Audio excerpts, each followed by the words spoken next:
Hello everyone! Welcome to my YouTube channel, Julia G Vlogs. At nagsishare po tayo ng mga videos pertaining to my personal experiences that will help and inspire other people. Kaya naman, ngayong araw, ang isishare ko sa inyo ay ang pagpunta namin sa Disneyland. Dahil it's April 23, the 9th birthday of Abby.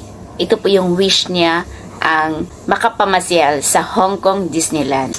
By the way guys, kung hindi pa kayo nakasubscribe sa channel ko, please consider on subscribing. So keep on tuning guys as we share with you our experience in Hong Kong Disneyland. At magbibigay din po ako ng mga tips sa mga DIY na ginawa namin para syempre makatipid at syempre makapag-enjoy and ma-maximize natin yung oras natin pag nasa Hong Kong Disneyland po tayo. Hello, good morning. So, it's 6 o'clock here in the morning dito sa Hong Kong. So, maaga ulit kaming lumabas para kumain at makapunta ng maaga sa Disneyland. Kasi for sure, mahaba na naman ang pila sa entrance. Sa mga nagbabalak mag-Disneyland, avail your tickets online via Klook or sa website ni Disneyland. Para iwas din po ang pila sa pagbili ng tickets. As per experience and sa mga nababasa kong mga reviews, much cheaper po sa Klook. Para mas mabilis mag-MTR na lang tayo. So dito kami manggagaling sa Kwai Hing Station, dito sa Tsuen Wan Lane. So from here, bababa kami ng Liking, then sa kami magta-transfer sa Tung Chung Line at bababa kami ng Sunny Bay Station.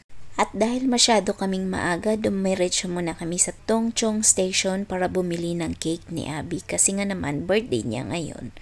At mga baon din namin kasi mahal nga naman ang bilihin sa Disneyland. Okay, going to Disneyland. Pwedeng magdala ng pagkain at drink sa loob ng Disneyland kasi mahal talaga ang bilihin doon. And of course, para masulit nyo din sa loob kasi nakakapagod din. One day is enough. As you can see guys, sobrang dilim ng panahon, parang uulan ng malakas. Time check, it's 9 in the morning. While on the train, papicture tayo sa background ni Mickey Mouse. Iba talaga ang feeling pag nasa Disneyland ka, bata ka man o matanda. So ang dami din naming kasabayan na pumunta sa Disneyland. This is the second time Abby to be here in Disneyland. So, the first one was 2018, nung 3 years old pa lang siya. So, ito na nga bumuhos ang malakas na ulan, but no one can stop us. At isa sa huwag na huwag kakalimutan ay ang payong or kapote. Bago mag-travel, check nyo din yung weather para at least alam nyo kung ano yung mga dadalhin nyo. At dahil medyo maulan sa April, nagdala ako ng tig-iisa naming kapote. Dito hindi nakakahiyang magsuot ng kapote kasi normal yon dito. Yung iba pa nga may foot socks talaga. Dahil medyo tumila ang ulan, pumila na kami habang hinihintay ang pag-open ng park ng 10 AM. Ito ang unang pila kung saan i-check yung mga daladalang bags. Ito naman yung pangalawang pila kung saan i-check yung entry tickets at passport sa mga visitors. At the same time, kukuhanan ng picture. So ito na guys, nakapasok na kami sa Disneyland. So welcome to the happiest place on earth. By the way guys, kung may mga kasama kayong mga bata, much better na magdala kayo ng stroller para hindi kayo mapagod. And of course, para ma-maximize natin ang mga activities sa loob ng Disneyland. Habang papasok kami, nag-iisip na ako kung ano yung una naming pupuntahan. So ayan, may pila na para magpa-picture sa mga Disneyland characters. At ayun naman ang pamangkin ko na una na, excited sa pagkuha ng mga pictures. Make sure pala guys na magsuot kayo ng comfortable walking shoes pag mamamasyal kayo sa Hong Kong Disneyland. As per observation ulit, especially sa mga matatanda, mas gusto nilang nakaupo na lang habang hinihintay ang mga kasamahan nila. Maraming mga stores kung saan pwede kayong bumili ng pang souvenirs. Dito yung iba makikita mo talaga na naka-costume. This 2024, ito po yung birthday gift namin kay Abby at kay Prilpol. isa sa mga pamangkin ko. Sabi nila, Hong Kong Disneyland is the second largest in Asia and most of the rides and attractions open around 11 a.m. So much better if you have downloaded the Hong Kong Disneyland app, especially sa mga first-timers, as this really helps in looking at the map, different attractions, and food options. So samahan nyo kami guys as we explore Hong Kong Disneyland. And make sure not to miss some of the magical attractions here in Hong Kong Disneyland. Andito na tayo sa The World of Frozen, and this was open last November 20, 2023. Sabi nila, The World of Frozen is the world's first and largest frozen theme land. Let it go like never before in the world of Frozen, where you can explore and be part of the Frozen history. And of course, visit the Castle of Magical Dreams, kung saan hindi lang sa telebisyon natin nakikita. The Castle of Magical Dream is the centerpiece castle at Hong Kong Disneyland. The Hong Kong Disneyland Castle of Magical Dreams has 13 towers, kung saan bawat tower ay may unique design to represent its hero or princess. And of course, don't miss It's a Small World, especially pag may mga kasama kayong mga bata. For sure, ma-appreciate nila ito. Dito sa It's a Small World, sasakay kayo ng bangka at iikutin nyo ang 7 kontinente, habang may sing-along with the little children advocating universal harmony as you encounter different cultures and countries on this mainstay attraction. It's a Small World is highly recommended because it has a good intention or message, kung saan pinapakita niya how we are connected and was created to promote the message of international peace and inclusion of diversity. Kaya naman si Abby nakakonsentrate sa panonood, samantalang yung dalawa busy sa pagkuha ng video at saka pictures. Hi Abby! Hi Papa Rex! Hi Kuya Prilpol! Ako din, sobra kong na-appreciate ang concept at performance nitong It's a Small World. Ang next na pupuntahan natin ay ang Mystic Manor, kung saan makikita natin ang mga collection treasures ni Lord Henry Mystic. Sabi nila, no other Disney park has Mystic Manor, which makes this attraction a Hong Kong Disneyland exclusive.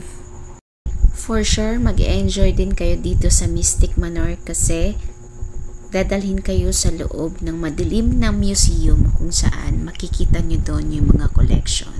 At hindi mo rin talaga maiwasang humiyaw sa gulat. The Mystic Manor is considered as the Haunted Mansion ride in Hong Kong Disneyland. And the rides consist of 7 minutes and 30 seconds duration.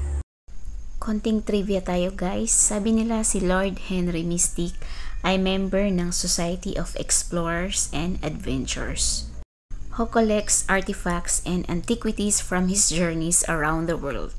He has turned part of his home into a museum to display his collection, which is open for public tours. And Mystic Manor is known for its highly immersive and interactive ride experience, as well as its stunning special effects and elaborative set design. Although hindi nakakatakot ang ride sa Mystic Manor, pero considered pa rin siya as enchanted at nakakagulat lang ang mga special effects nito. So amazing talaga, and I hope you can try this also if you have the opportunity to visit Disneyland. And of course, ipapasilip ko sa inyo some part of the Festival of the Lion King.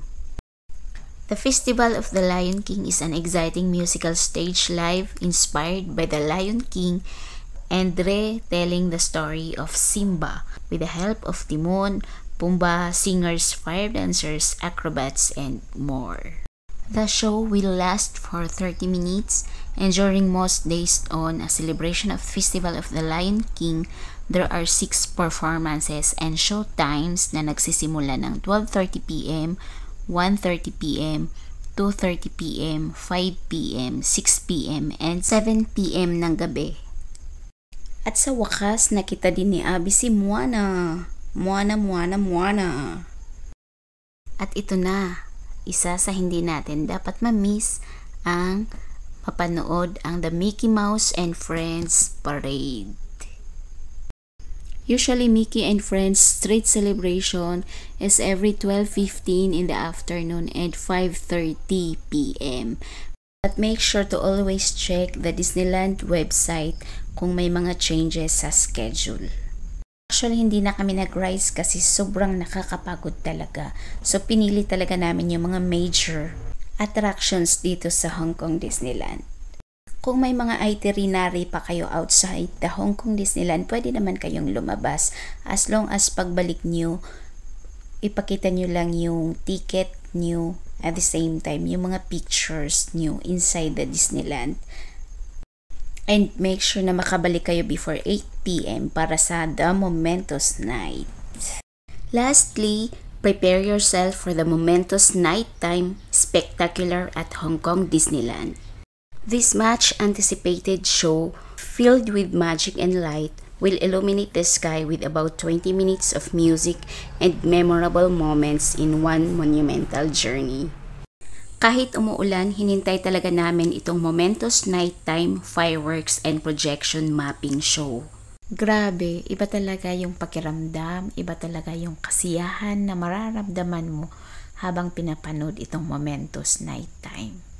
Kaya naman sina Abby at Pril Paul, sobrang saya ang naramdaman nila. Worth it daw talaga ang Hong Kong Disneyland. Kahit umuulan, kahit hindi nila nasakyan lahat ng mga rides, sobrang nag-enjoy ang dalawa. We are so thankful and happy na napasaya namin si Abby sa mismong birthday niya at ganun din po si Kuya Pril Paul. This is my second time to watch this Momentous Nighttime at hindi siya nakakasawang panuorin. Iiyak ka talaga sa kasiyahan pag napanood mo ito ng personal at for sure, hindi ka po magsisisi. Thank you po for watching and please don't forget to like and subscribe Julia G Vlogs.